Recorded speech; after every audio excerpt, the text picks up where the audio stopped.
Hi everyone, welcome to another story time here in Nature, Poetry, and Stories. And today's story is about racing. Kids, do you like to race? If you do, let me introduce to you the fastest woman on earth. The picture book that I'm about to read is The Fastest Woman on Earth, the story of Tatyan McFadden. It was written by Francesca Caballo and illustrated by Luis San Vicente. Are you excited to listen to the story? I am excited to read it to you. Let's start! Fastest Woman on Earth, the story of Tatyan McFadden, written by Francesca Caballo, illustrated by Luis San Vicente. Once upon a time, a very poor woman left a baby on the doorstep of a big gray building in Russia. At house 13, there were many children but no moms or dads. House 13, in fact, was a house where kids who did not have parents went to live together. Every morning, the women working at house 13 washed the kids with a hose and then fed them a cabbage and potato soup.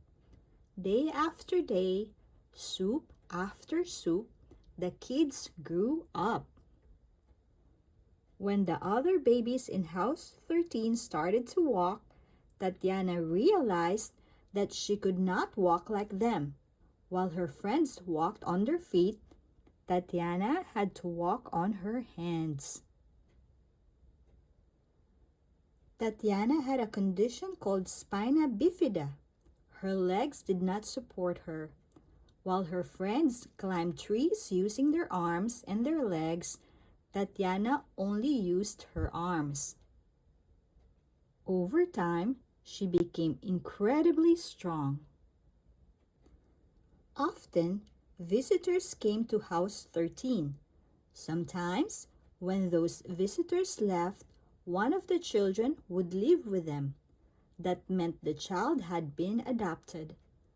From that moment on, the child would have parents, and the visitors would have a daughter or a son. Tatyana would get sad when her friends left. She didn't know if she would ever see them again. She didn't even know where they were going to live.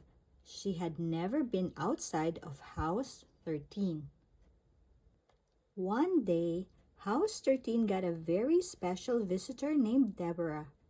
Deborah came from a faraway place called America, and her visit got everyone excited. House 13 became sparkling clean, and all the children wore their best clothes. Tatyana straightened the pink bow on her head. Deborah saw her right away. "What is your name, little one?" she asked.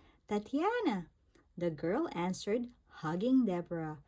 Deborah gave Tatyana a big kiss.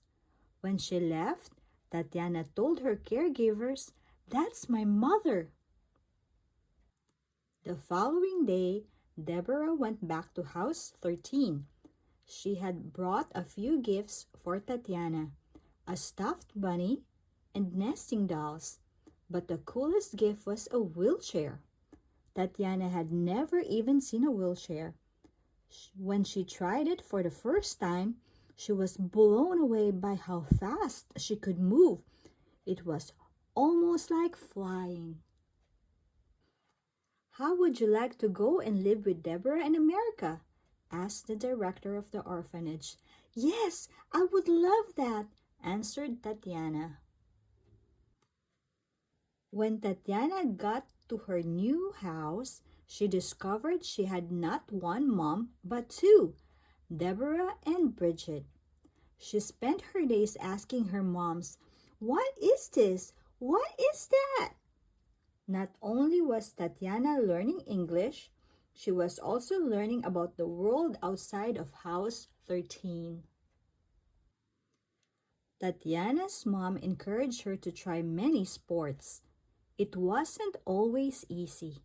Sometimes, when people saw that Tatyana was in a wheelchair, they only thought about what she could not do. But after being with Tatyana for a little while, they saw she could do almost anything. She just needed to do it her own way. Tatyana swam, played basketball and hockey, and climbed ropes because she was the strongest student in her class. She was the one her friends turned to when they got stuck. But there was something she loved more than any other sport: racing. When Tatyana was 15 years old, her coach asked her, "Would you like to race in the Paralympics?" Tatyana was thrilled. She ran home and told her moms about it. "Do you want to try?" asked Deborah. Tatyana nodded enthusiastically. The Paralympics are the most important multi-sport event in the world for people with physical disabilities. When Tatyana got to Athens for the Games, she looked around. 4,000 athletes, all with disabilities, were running, jumping, swimming, and throwing. There were thousands of people in the audience too. Tatyana's grandma made a big banner to make it easy for Tatyana to spot her for the track. Tatyana won her first 2 Paralympic medals in Athens: silver for the 100-meter dash and bronze for the 200-meter dash. Winning these first 2 medals motivated Tatyana to train harder. 400 meters, 800 meters, marathons. The more she raced, the more she won. She broke records until people began calling her the fastest woman on earth. At one point, Tatyana even picked up cross-country skiing and won a silver medal at the Winter Paralympics in her birth country, Russia. That day, for the first time ever, Tatyana's birth mother got to see her compete, and when she crossed the finish line, all 3 of her moms were there to hold their champion in the tightest hug. My medals. Tatyana would like you to give yourself a medal every time you do something your own way. Tatyan McFadden has 17 Paralympic medals, 7 of them gold, and 24 world major marathon wins. At the Paralympic Games in Rio in 2016, she was named the best female athlete by the United States Olympic Paralympic Committee and was honored as the top female athlete in the world for her outstanding performance and overcoming adversity and exemplifying sportsmanship. In 2020, she worked as a producer and star of Rising Phoenix, the documentary film that tells the story of the Paralympic movement through the lives of 9 Paralympic athletes. Tatyana is actively involved in advancing the rights of people with disabilities. She played a key role in passing the Maryland Fitness and Athletics Equity for Students with Disabilities Act, thanks for which students with disabilities now have equal access to compete in interscholastic athletics throughout the United States.